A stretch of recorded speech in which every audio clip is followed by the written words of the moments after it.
अभी तो थोड़ा मैं 2-3 दिन बुखार ही था। तो लेकिन भगवान अरे का नाम लेने का जो भी मौका मिले, इतना हमें परमात्मा मौका दे रहा है गुरु जी, ये बहुत बड़ा मैं अपना सौभाग्य मानता हूँ। और ये भी फील करता हूँ कि अब जिस दिन नहीं क्लास करते हैं तो लगता है कि कुछ बड़ा चीज छूट गया है, और अधूरापन सा महसूस होता है। कम से कम संस्कृत को थोड़ा आप देख देख के पढ़ना तो सीख गया हूँ गुरु जी, आपकी कृपा से। और बहुत सुंदर, अ, बहुत बढ़िया। थोड़ा बहुत समझने भी लगा हूँ। और ये वाकई भगवत कृपा है। और मैं बस अपना अनुभव ही बता रहा हूँ गुरु जी, कि जब नहीं सुनते हैं तो अशांति सा या अपूर्णता सा कुछ लगता है। और मेरे को तो बहुत अच्छा लगता है कि अब इतना अच्छा अच्छा नए नए बच्चे सब इतनी अच्छी कथा करते हैं, इतना अच्छा भजन सुनाते हैं, तो हमें तो बहुत बढ़िया लगता है। और हम उन्हें भगवान का धन्यवाद करते हैं, आपका धन्यवाद करते हैं गुरु जी। और मैं प्रयास कर रहा हूँ कि अपनी बातों को कह पाऊँ।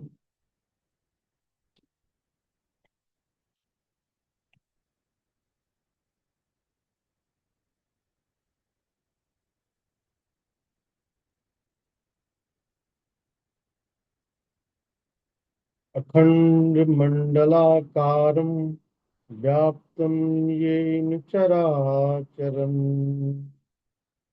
पदं दर्शितं येन तस्मै श्री गुरुवे नमः। अस्मद्गुरुभ्यो नमः। अस्मत्परम गुरुभ्यो नमः।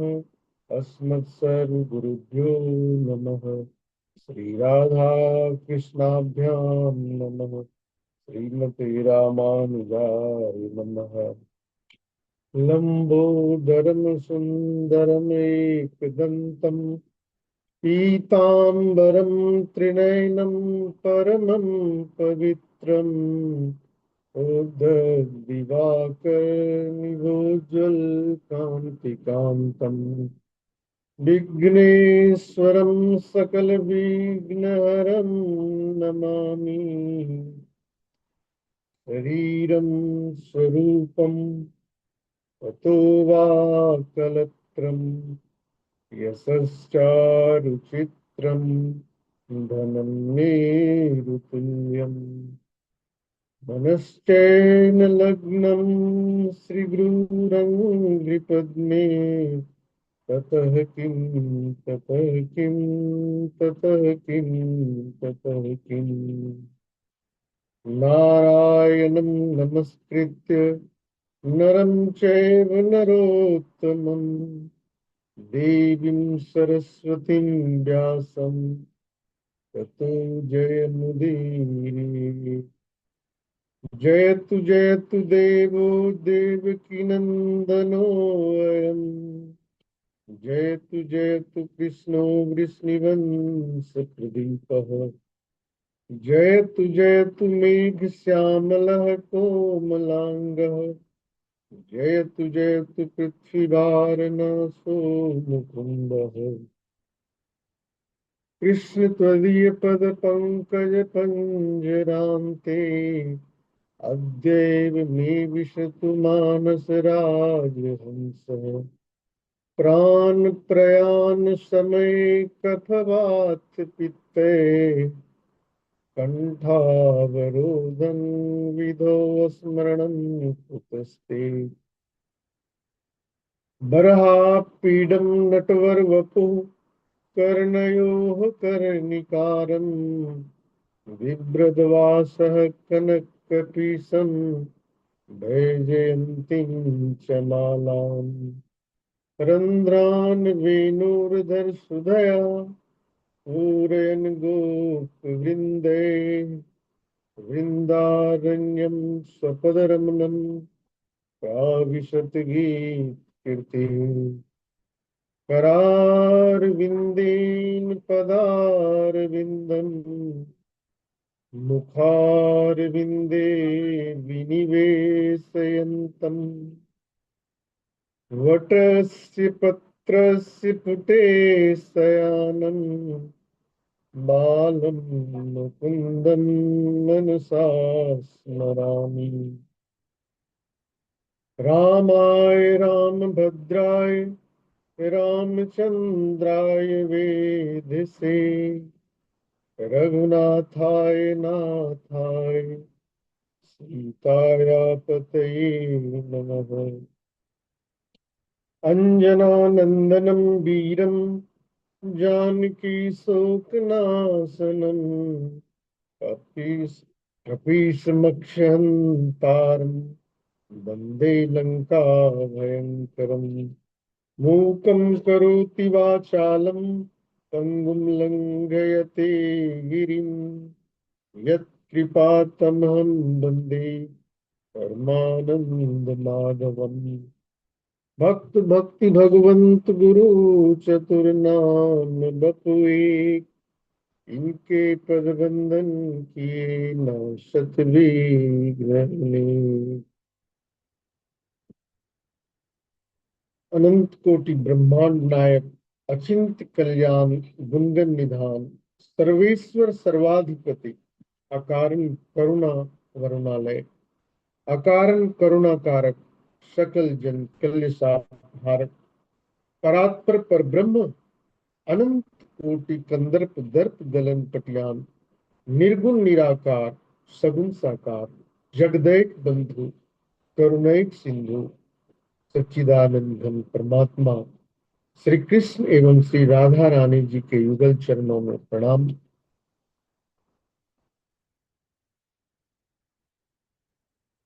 और हमारे क्लास में जितने भी साथी लोग जुड़े हुए हैं, सभी लोगों को प्रणाम करते हैं। तुलसीदास जी ने कहा है कि सिया राम में सब जग जानी, करहु प्रणाम जोर जुग पानी। जो हमारे तुलसी बाबा हैं, बहुत बड़ी बात उन्होंने कह दिया है कि भाई जो भगवान का वास है, सिया राम मैं सब जग जानी, हरहु करहु प्रणाम जोर जुग पानी। कि जो भगवान का निवास स्थल है, वो इस संसार के हर जगह में है। सिया राम में, जैसे कि ईथर कण पूरे विश्व में ब्रह्मांड में है, उसी तरह जो भगवान का वास है, हर जहां जो भी दुनिया है, जितनी बड़ी भी दुनिया है, उसमें परमात्मा का वास है, या वही परमात्मा है। बात एक ही है। साइंस कहते हैं कि जो पूरे ब्रह्मांड में ईथर कण है, वही अल्टीमेट रियलिटी है। अल्टीमेट रियलिटी हुआ कि परम सत्य। और यहाँ भी हमारे तुलसी बाबा कह रहे हैं कि सिया राम में सब जग जानी, करहु प्रणाम जोर जुग पानी। जो भगवान हर कण में, हर पल में, हर क्षण में बस वही है, जहाँ है वही है। तो ऐसे भगवान को प्रणाम करते हैं। और ये हम सब का बड़ी सौभाग्य है। मुख्य रूप से मैं तो अपना परम सौभाग्य मानता हूँ। और भागवत जी के महात्म की बहुत बार हम लोग देख सुने हैं, पढ़ चुके हैं। और मैं जो बोलूंगा ज्यादा अपना ही अनुभव से बताऊंगा तो ज्यादा अच्छा लगेगा। मैं ये फील किया हूँ, ये अनुभव किया हूँ कि जब मैं क्लास में लगातार रहता हूँ, तो उस समय शांति अनुभव करता हूँ और सुकून अनुभव करता हूँ, तनाव मुक्त अनुभव करता हूँ। और जिस दिन नहीं क्लास कर पाते हैं, तो एक अधूरापन लगता है, एक क्या कह सकते हैं कि एक बेचैनी या फिर शांति का अभाव महसूस होता है। तो ये तो मैं फील कर रहा हूँ कि जो भागवत कथा का अ, महात्म्य है, जो लाभ है, इससे हमें फायदे मिलते हैं। तो आगे कहा गया है कि क्या है ये भगवत कथा। कह रहे हैं कि जो ये पुराण है, जिसमें भगवान का जो सार रूप है, जो निचोड़ है वेदों का, ये सारी बातें इनमें कही गई है। तो कह रहे हैं कि भगवतः इदम स्वरूपम भागवतम, जो भगवान का स्वरूप है उसे ही हम भागवत कहते हैं। तेन तेनेयम वांगमयी मूर्ति प्रत्यक्ष कृष्ण एव ही। इतनी बड़ी बात है। तेन तेनेयम वांगमयी मूर्ति प्रत्यक्ष कृष्ण एव ही। यह श्रीमद् भागवत भगवान श्री कृष्ण की प्रत्यक्ष शब्दमयी मूर्ति, मतलब जो ये कुरान है भगवान का ही रूप है। बस ये है कि उनका अंग प्रत्यंग सब शब्दों के रूप में उकेरा गया है। भगवतः प्रोक्तम भागवतम, भगवान ने जिसका उपदेश किया है उसे भागवत कहते हैं। भागवत चरितम यस्मिन तद भागवतम, जिसमें भगवान के परम पवित्र चरित्र का वर्णन किया है उसे ही भागवत कहते हैं। आगे और भी कहते हैं कि श्री भगवत्या श्री राधाया गुप्त चरितम यस्मिन तद भागवतम, जिसमें श्री राधा रानी के गुप्त चरित्र का वर्णन किया गया है उसे भागवत कहते हैं। आवाज आ रही है ना मेरी गुरु जी? बहुत सुंदर। आवाज सुनाई पड़ रही है आप लोगों को? जी जी, बहुत सुंदर आ रही है। जी जी जी। अब ऐसा ना हो कि मैं ही बोलता रहूं, पता लगे कि श्रोता लोग सुन ही नहीं पा रहे हैं, तो फिर मजा नहीं आएगा। तो ये है भागवत को हम समझने का प्रयास करते हैं, और परम गुरुदेव की कृपा से बहुत कुछ मैं सीख रहा हूँ, और थोड़ा बहुत कमियां तो रहती ही है, लेकिन कहते हैं कि जो सत्संगति है कि अगर आपको जो भी क्षण जो भी वक्त मिल पाए तो वो परमात्मा का नाम लेना चाहिए, स्मरण करना चाहिए, उनकी कथा, उनका भजन, उनका कीर्तन, जो भी हो सकता है हम उसको करें। और जो सबसे बड़ी बात है कि जो बातें इसमें है, हमें अपनी जो भी कथाएं हैं, भागवत में कथाएं ही कथाएं हैं भक्तों का, भगवान का। और जो सबसे बड़ी बात है कि जो चरित्र है, उन चरित्रों से हम अपने जीवन में क्या उतार पाते हैं। अब पूरा पढ़ लें और जीवन में ना उतरे तो मैं समझता हूं कि शायद वो पढ़ना अपूर्ण होगा। तो ये हम सबका प्रयास हो कि हम जो पढ़ते हैं, जो उसमें अच्छी अच्छी बातें हैं, उसको अपने जीवन में उतारने का प्रयास करें। और सार ही सार है, अमृत ही अमृत भरा हुआ इस महापुराण में। आगे कहते हैं भगवतो श्री राधा कृष्णयो इदम स्वरूपम भागवतम, जिसमें श्री राधा कृष्ण के पावन चरित्र का वर्णन किया गया है, जो राधा कृष्ण के युगल स्वरूप है उसे भागवत कहते हैं। भक्ति ज्ञान विरागा नाम तत्वम यस्मिन तद भागवत, भक्ति ज्ञान विरागा नाम तत्वम यस्मिन तद भागवत, जिसमें भक्ति ज्ञान वैराग्य के तत्व का वर्णन किया गया है उसे भागवत कहते हैं। कहने का मतलब ये जो तीन चीजें हैं, भक्ति है, ज्ञान है और वैराग्य है, मैं समझता हूं कि ये तीन जो शब्द हैं, तीन लोकों के बराबर है। अब भक्ति क्या है, इसकी एक दुनिया है। ज्ञान क्या है, इस पे दुनिया की चर्चा है। वैराग्य क्या है, इस पे बड़ी चर्चा है। तो भागवत में इन तीन बातों पे ज्यादा ध्यान दिया गया है। क्या है भक्ति, क्या है ज्ञान, क्या है वैराग्य, इनका विस्तार से चर्चा किया गया है।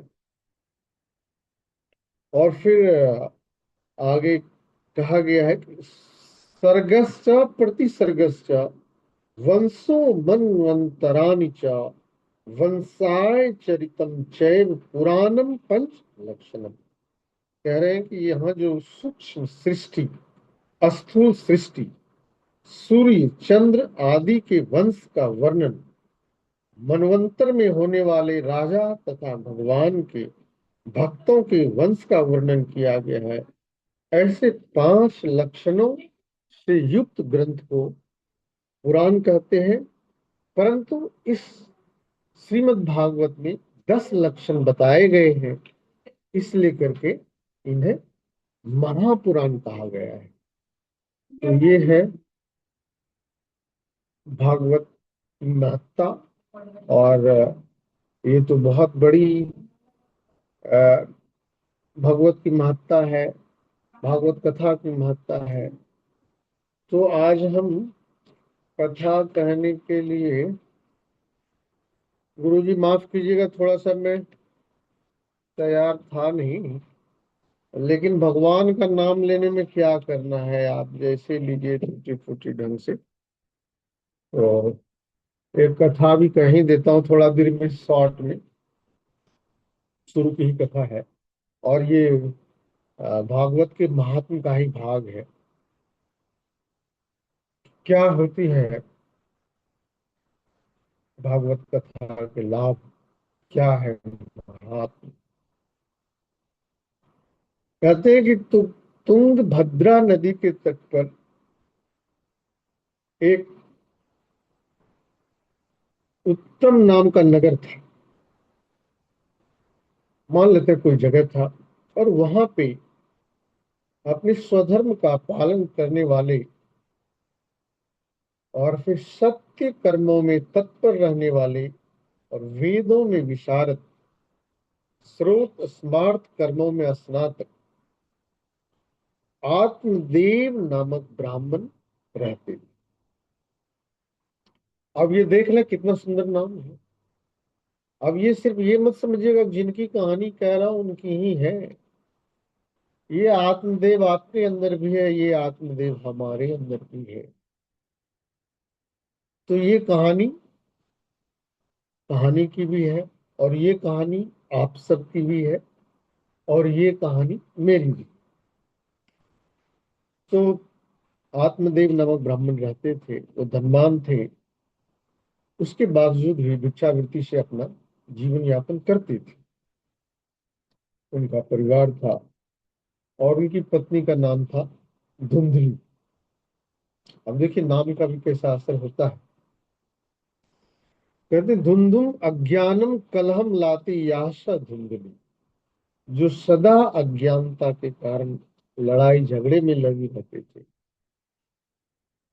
वह सुंदरी तो थी, उत्तम कुल में उत्पन्न भी हुई थी, परंतु सदा अपनी ही बात मनमाने में लगी रहती थी। बहुत बोलती थी, अपना घर का कार्य करने में तो दक्ष थी, लेकिन सबका स्वभाव अलग अलग होता है। कोई कंजूस होता है, कोई दयालु होता है। कहने का मतलब है कि आत्मदेव जी अपनी पत्नी के साथ अच्छे ढंग से जीवन यापन कर रहे थे। और जो उनकी पत्नी धुंधली है, उनका स्वभाव कुछ अलग था। लेकिन जो पंडित जी थे वो बड़े धर्मात्मा टाइप के थे, ज्ञानी थे, अच्छे स्वभाव के थे। अब यहाँ पे देखिए कि अब किसी के साथ भी हो सकता है, किसका पार्टनर कैसा मिल जाए कोई नहीं कह सकता है। तो हमने क्या करना है कि उसी के साथ में एडजस्ट करना है, इसी तरह दुनिया चलानी है। तो इस तरह से दोनों अपना जीवन यापन कर रहे थे, जीवन गुजर रहा था। और जब मानव जीवन है और ये सांसारिक दुनिया है, तो इनका एक ही कमी था कि इनको संतान की कमी थी। तो धुंधली को तो ज्यादा परेशानी नहीं थी, लेकिन जो हमारे आत्मदेव जी थे उनको बड़ी चिंता होती थी कि सब कुछ भगवान ने दिया है लेकिन निसंतान है।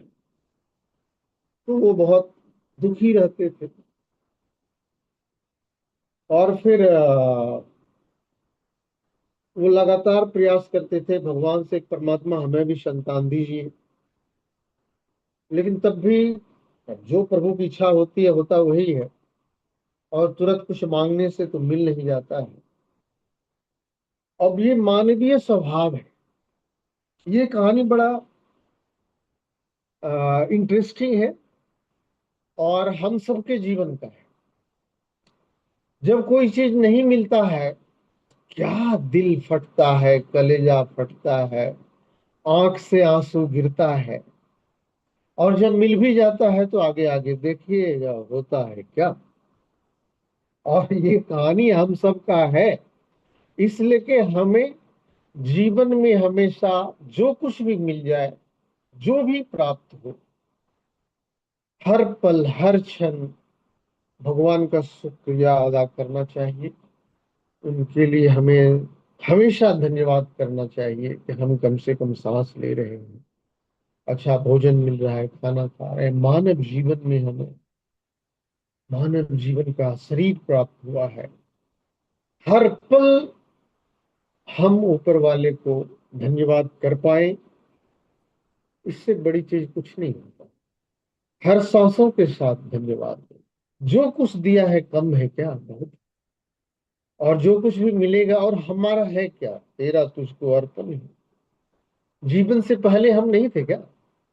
अगर मेरा 50 साल उम्र है तो 70 साल मेरे क्या पता था, और 70 साल बाद मेरा क्या पता होगा। तो जो पहले भी नहीं था, बाद में भी नहीं है, तो बीच में क्या है। और सत्य तो सत्य होता है। सत्य तो जो आत्मा है आपका, देखिए इसमें आत्मदेव की बात है। आत्मा के बारे में कहता है कि वो तो पहले भी था, आज भी है, अजर है, अमर है। भगवान कृष्ण ने एक गीता में कहा गया है कि ये जो शरीर और आत्मा में डिफरेंस है, शरीर को कहा गया है कि मृत धर्म है, इसकी मृत्यु होगी, ये समाप्त होंगे। लेकिन जो इसके अंदर जो चेतना है, जो आत्मा है, वो नहीं मरती है। भगवान कृष्ण ने गीता में कहा है, नैनम छिन्दन्ति शस्त्राणि नैनम दहति पावकः नैनम क्लेदयन्त्यापो नैनम शोषयति मारुतः। वो आत्मा के बारे में कह रहे हैं। तो हम आत्मदेव जी के कहानी पे चल रहे हैं। पति पत्नी है, सब कुछ है, और पत्नी का थोड़ा स्वभाव ठीक नहीं है। लेकिन जो सबसे ज्यादा दुखी है आत्मदेव जी, चूंकि इनको संतान नहीं है। और फिर इतने दुखी हो जाते हैं कि वो निकल जाते हैं ऋषि मुनियों के चरणों में भी, कहीं मिल जाए मंदिर मस्जिद जाते हैं। और वो एक दिन घूमते घूमते जब आ रहे तो उन्हें कोई सन्यासी मिला, उनको प्रणाम किया। फिर लगे आत्मदेव जी रोने। हम लोगों के साथ भी यही होता है कि जो चीज नहीं मिलता है तो रोना पीटना शुरू करते हैं।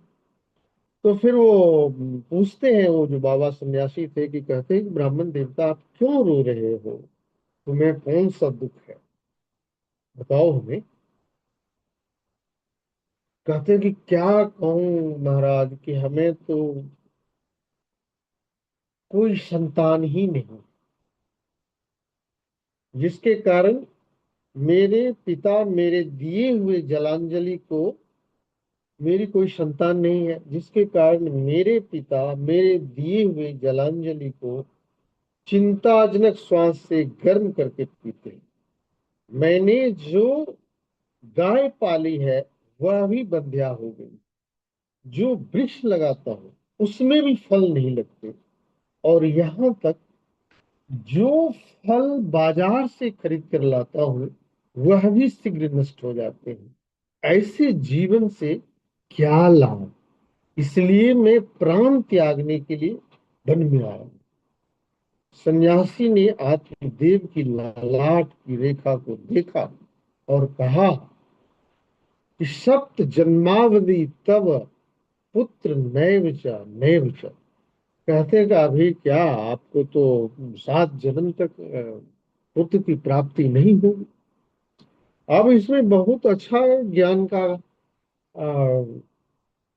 भाव छिपा हुआ है कि देखिए कि क्या होता है कि जब हम जीवन के निगेटिव दिशा में मुड़ जाते हैं, जब निराशा की दुनिया में चले जाते हैं, तो सब कुछ हमें अंधकार ही अंधकार दिखने लगता है। बहुत बड़ी चीज है। और जब आप अपनी सोचने की दिशा बदल लेते हैं तो बातें बदल जाती। अरे भाई, पुत्र नहीं है, दुनिया भर का पुत्र नहीं है लोगों को, आनंद तो आनंद है, परमानंद भगवान को कहा गया है। उनके चरणों में अगर हम समर्पण करें तो आनंद ही आनंद है। तो इनको बता दिया उन्होंने कि भाई आपको तो एक जन्म क्या 7 जन्म में तो लिखा हुआ ही नहीं है, कोई संतान नहीं लिखा हुआ है। समझाते भी हैं। देखो, इसके लिए ज्यादा परेशान नहीं हो भाई। राजा सगर के 60,000 पुत्र थे, परंतु उन्हें उनसे कौन सा सुख मिल गया? इसलिए संतान की कामना के लिए इतना बेचैन मत हो भैया। संन्यास ग्रहण कर लो। देखो, संन्यास से सर्वदा सुख। संन्यास में सब प्रकार का सुख। आत्मदेव कहाँ मानने वाले थे? जिस तरफ एक बार आपकी आत्मा, आपकी सोच, आपकी जिस पे फ्रीक्वेंसी पे दौड़ने लगेगा तो बार बार वहीं जाइएगा। उसके अलावा वो उससे हट के सोच नहीं पाता है। मतलब ये सिर्फ आत्मदेव नहीं, ये हम सब लोगों के साथ भी होता है। जिस दिशा में एक बार हमारी सोच हो जाती है उसी में जकड़े रह जाते हैं। तो एक सीख है कि हमें हमेशा समता भाव में रहें। जो मिल गया सुंदर, नहीं मिला तो भी सुंदर। मेरा प्रवचन करना आसान है, लेकिन उसको जीवन में उतारना जरूर कठिन है। फिर वो कहते हैं आत्मदेव जी कि गृहस्थ सरसों लोके पुत्र पौत्र समन्वित। कहते हैं महाराज, इस लोक में पुत्र आदि से युक्त गृहस्थ आश्रम ही श्रेष्ठ है। संन्यास हमने नहीं लेना है। आप सीधा सीधी बताइए कि आप हमें संतान देने का वर देंगे, आप कुछ कर सकते हैं इस दिशा में, नहीं तो फिर मैं सर पटक करके यही प्राण त्याग दूंगा, और मैं ज्यादा आपका कहानी सुनने के लिए तैयार नहीं हूं। तो फिर सन्यासी महात्मा ने जब इतना दुराग्रह करने लगे, ये लगातार वही बात की नहीं तो हम जान लेते हैं, फिर आत्मदेव के इन बातों को देखते हुए उनको एक कहते हैं कि लो बच्चा, ये जो फल दे रहा हूं, इस फल को अपनी पत्नी को खिला देना, और फिर 1 वर्ष तक सत्य, पवित्रता, दया और दान, इन नियमों का पालन करने के लिए बोलिएगा। और फिर एक समय भोजन करेगी। तो पुत्र अत्यंत निर्मल स्वभाव का होगा, ऐसा कह सन्यासी महात्मा चले गए। उनको फल दे दिया कि ठीक है, बहुत जिद कर रहा है बच्चा तो ये फल ले लो और अपनी पत्नी को खिला देना। और ऐसे भी लोग कहता है कि अगर गर्भावस्था में लोग रहे तो उसको अच्छे अच्छी बातें, अच्छी कहानियां, तो फिर जब उसके अच्छे अच्छे संस्कार पड़ेंगे तो अच्छा बच्चा पैदा होगा। आत्मदेव ने वह फल लाकर धुंधली को दे दिया और कहा कि सुन रही हो, आज एक महात्मा ने यह प्रसाद दिया है, इसे इसका तुम पा लेना इसको, और फिर हमारे यहाँ संतान की किलकारी गूंजेगी। अब आत्मदेव जी का तो काम था कि आ, फिर अपना पूर्वताई करने या और जो भी काम था उसमें लग जाते थे। उन्होंने वो फल देकर वहीं चले गए। और फिर दूसरे साइड में जो उनकी पत्नी धुंधली थी, वो उस फल को लेकर अपनी सखी के सामने रोने लगी और कहती है कि क्या कोई फल खाने से संतान उत्पन्न हो सकती है? कोई फल खाने से संतान हो सकता है? अब हमारे ब्राह्मण देवता तो यही कह रहे हैं, हमारे यहाँ इसको खाने से हमारी संतान हो जाएगी। ये सब बात चल रही है, वो अपनी सखी के साथ बताती है। और फिर कहती है कि अगर सखी बोलती है कि यदि यह बात सत्य हुई तो फिर धुंधली तुम्हारे लिए और भी परेशानी होगी। और वो खुद सोचती है कि अगर मान लो फल खाएं, फिर बच्चे गर्भ में रह जाए, पेट बड़ा हो जाएगा, फिर खा नहीं सकूंगी, मेरे शरीर में कमजोरी हो जाएगा।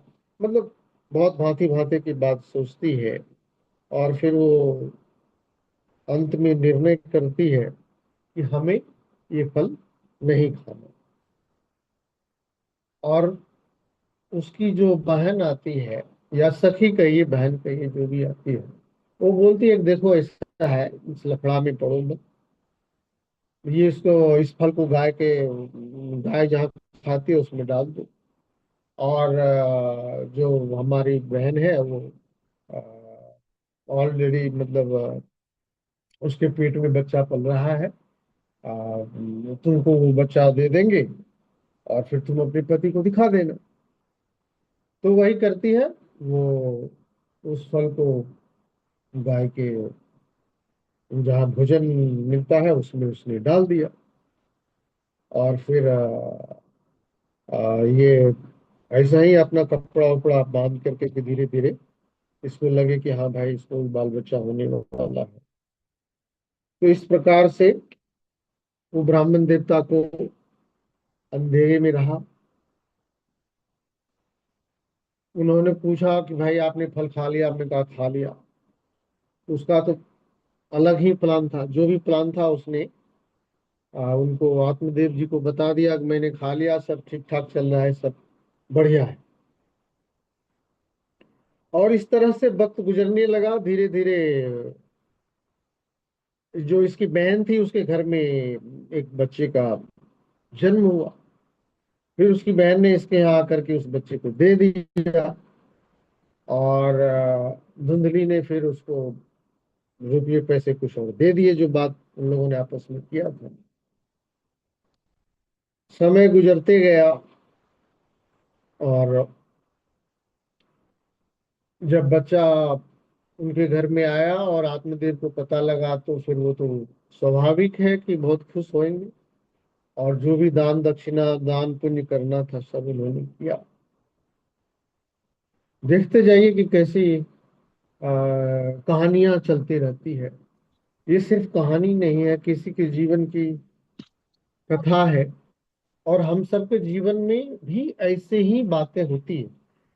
कहीं भी जीवन सरपट नहीं चलती है, उतार चढ़ाव हर इंसान के जीवन में चलता रहता है।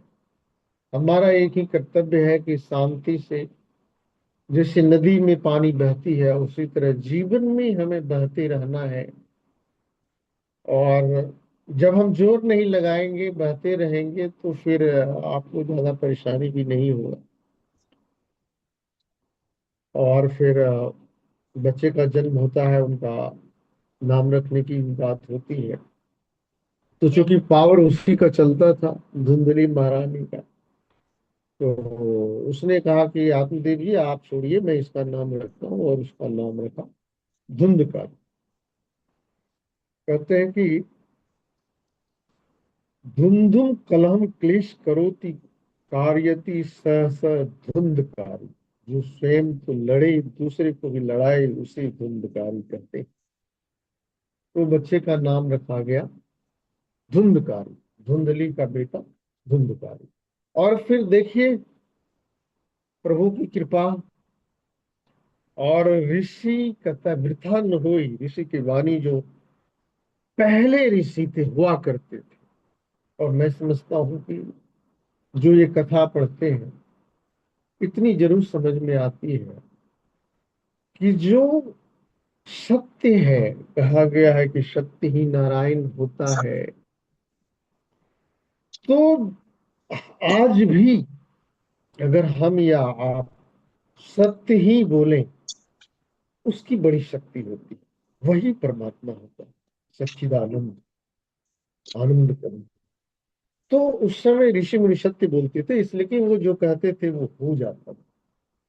और उसका सत्य क्या है, अगर हम देखें, तो जो प्रकृति का वाइब्रेशन है, जो आप जिसे कुदरत कहते हैं, सत्य वही कुदरत है, वही परमेश्वर है।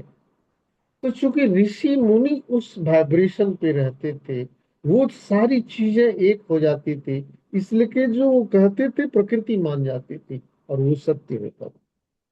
लेकिन अब चूंकि जीवन में हम कितना भी कुछ बोले, हम आप जीवन में कोई 100% सत्य तो बोलता नहीं है, तो उसका असर भी कम है। तो चलिए आगे चलते हैं कि जो गाय को खिलाया था उससे एक बछड़ा हुआ, लेकिन उसका जो कान था वो गाय की तरह था। और जो है सो बछड़ा क्या, बालक ही कहिए उसको। गाय ने भी बच्चे को जन्म दिया है, चारों तरफ शोर मच गया। तो फिर लोग देखने आते थे कि भाई देखो वो आत्मदेव का तकदीर कैसे बदल गया। आज तक तो हम लोगों ने सुना नहीं था कि कोई गाय जो है सो बच्चे को जन्म देगा, लेकिन इनका देखो कैसा मुकद्दर, कैसा तकदीर। इनके गाय ने भी एक बच्चे को जन्म दिया है। और उसका सिर्फ जो है सो ये जो कान था बच्चे का, वो कान गाय की तरह था, बाकी सब इंसानों की तरह था। चारों तरफ उसका बड़ाई होने लगा। और फिर ये दोनों बड़े हुए तो दोनों को ख्याति प्राप्त हुई। क्योंकि गोकर्ण ऋषि के आशीर्वाद से था, तो इनके अंदर बहुत कुछ ऋषियों के द्वारा दिया गया प्रेषित आशीर्वाद, ज्ञान, बुद्धि। कहते हैं कि अगर आप संत को, भगवंत को, ऋषि को देख भी लेते हैं, उनके सानिध्य में बैठ लेते हैं, कुछ चर्चा कर लेते हैं, तो बहुत कुछ बिना कहे भी आपके अंदर भेज दी जाती है, चली जाती है। तो जो दूसरा बच्चा हुआ वो गोकर्ण है, उसका नाम रखा गया। और वो उसमें जो ज्ञान है, ज्ञान उसमें बढ़ा। दूसरी तरफ धुंधकारी का कंप्लीटली गलत दिशा में काम था उसका, सारे अभक्ष वाला काम करना, मतलब जो भी काम नहीं करना चाहिए उसी काम को करना। और दूसरी तरफ जो गाय से गोकर्ण जी हुए, वो पंडित, गोकर्ण पंडितों ज्ञानी, धुंधकारी महाखलक। देखिए, हमारे यहाँ, आपके यहाँ भी एक ही माँ बाप के दो बच्चे होते हैं, कोई कहाँ चला जाता है, कोई कहाँ चला जाता है, पता नहीं। पूर्वार्ध से भी कुछ आता है, पिछले जन्मों से भी कुछ आता है, या क्या है, अदृश्य की कहानी, कुदरत की कहानी, पता नहीं। लेकिन यहाँ पे ये हुआ कि एक जो, जहाँ पे उसकी माता डोमिनेंट रही, जहाँ कहीं और से वो बच्चा आया, तो वो खल हुआ। और दूसरा गोकर्ण पंडित जी। फिर ऐसा हुआ कि जो उसकी मारपीट करने लगा, पंडित जी को भी यदा कदा डंडे उंडे लगा देता था, बहुत दुष्ट था। तो इस तरह से पंडित जी उससे बहुत ही परेशान हो गया। और फिर बहुत लोग उसको कंप्लेन कंप्लेन करके आपका बेटा ऐसा वैसा। और उसको भी आत्मदेव जी का भी बीच बीच में पिटाई कर दिया कर, बहुत समझाया, नहीं माना। अब तो वो इतना दुखी हो गए आत्मदेव, मतलब जो भी है इंसान, बच्चे और पुत्र के लिए जो परेशान रहते हैं, हम सबके लिए देख लीजिए पुत्र मिलने के बाद क्या हो रहा है। फिर वो बहुत सोचने लगे, परेशान होने लगे, तो अब वो बहुत दुखी रहने लगे। सोचने लगे कि अब क्या करें, बच्चा पीट देता है, अब कैसे जिए, क्या करेंगे। तो फिर एक रोज वो रोने लगा। रोते रोते फिर उनको बहुत कष्ट हुआ, वो सोचने लगा क्या करूं, कहाँ जाऊं। बहुत व्यथित थे आत्मदेव जी। उसी समय गोकर्ण जी आते हैं और वो फिर देखते हैं कि हमारे पिताजी बड़े दुखी हैं। और फिर गोकर्ण उनको जो उपदेश देते हैं, इसे गोकर्ण गीता भी कहा गया है। कहते हैं कि पिताजी ये संसार सारहीन है, ये दुख देने वाला है और मोह में डालने वाला है। इस संसार में किसका पुत्र और किसका धन, सभी स्नेह के कारण निरंतर चल रहे हैं। नचेंद्रस्य सुखम किंचन, न सुखम चक्रवर्तिनः, सुखम मस्ति विरक्तस्य मुने एकांत जीविन। अब देखिए कि ये बात तो बड़ी छोटी है और इस पे पूरी गोकर्ण गीता बनी हुई है। क्या है, क्या कहते हैं गोकर्ण जी अपने पिताजी को? तो ये संसार सारहीन है, दुख देने वाला है और मोह में डालने वाला है। इस संसार में किसका पुत्र और किसका धन। कहने का मतलब है कि ये कहना तो बड़ी आसान है, वाकई ये गीता है और हम सब लोग एक बार दो बार पढ़ भी लिए हैं, लेकिन जीवन में उतारना खैर आसान तो है नहीं। आगे कहते हैं कि संसार में ना तो इंद्र को सुख है और न चक्रवर्ती को सुख है। यदि कोई सुखी है तो वह एकांत जीवी विरक्त महापुरुष। अपने पिताजी को कहते हैं, ये दिन कहे दिनवान दुखी है, ये सारी बातें तो हम लोग सुन ही रहे हैं। कहते कोई तन दुखी, कोई मन दुखी, कोई धन दिन ग्रहत उदास, थोड़ी थोड़ी सब दुखी, सब दुखी, थोड़ा थोड़ा सबको दुख है। और कौन सुखी है? सुखी राम के दास। सुखी कौन? जो भगवान के चरण में है, वो सुखी है। तो कुल जमा पूंजी यही है कि ये जो जीवन है, आप जिसके लिए एक समय परेशान रहते हैं, बच्चे नहीं, संतान नहीं, वो हो जाता है। फिर जब वो संतान कुटैया करता है, पिटाई करता है, तो फिर सोचते हैं कहाँ जाओ, कहाँ भागो, क्या करो।